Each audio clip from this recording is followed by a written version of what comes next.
Assalamu alaikum al'ummar duniya. Barkanmu da sake kasancewa tare da ku a daidai wannan lokaci. A tashar tamu mai suna Tsintsiya TV, wadda ke kawo muku abubuwan mamaki da kuma wasu lambobi masu tarin muhimmanci. Musamman ga mutanen da suke amfani da wayoyin zamani wato Android domin cin alfanu. Wannan kudin za mu ba ku a yanzu yana da matuƙar muhimmanci saboda akwai yanayin da ɗan adam yake shiga baya so kowa ya kira shi a cikin wayarsa ta salula. To don haka in ka tsinci kanka wannan yanayin, ga wasu lambobi masu muhimmanci ba tare da ka sa wayarka a flight mode ba. Duk wanda ya kira ka kawai zai ci wayarka tana forwarding ne. Sai kuma in ka dama za ka kira mutane ke ma'amala amma su ba su kira ka ba.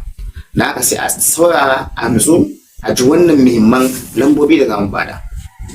Su ne kamar haka: star star 21 star 100 hash. Wannan ce lambar da za ka sanya domin kai lokin ɗan wayarka ta zama a forwarding. Don haka duk wanda baya son a neme shi a waya, to wannan lambar zai danna. Bayan ka gama dukkanin uzurrukanka, kana son kuma ka cire ta ta dawo free ko ya same ka, sai kuma ka ƙara danna lambobi kamar haka.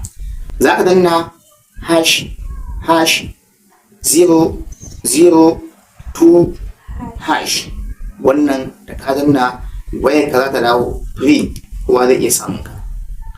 Mun gode da kasancewa tare da mu a daidai wannan lokaci. Sai dai kada ku manta ku yi mana subscribe a channel ɗin tamu domin samun sababbin abubuwa masu tarin muhimmanci a wannan channel ɗin tamu mai albarka. Muna godiya a gare ku, sai anjima.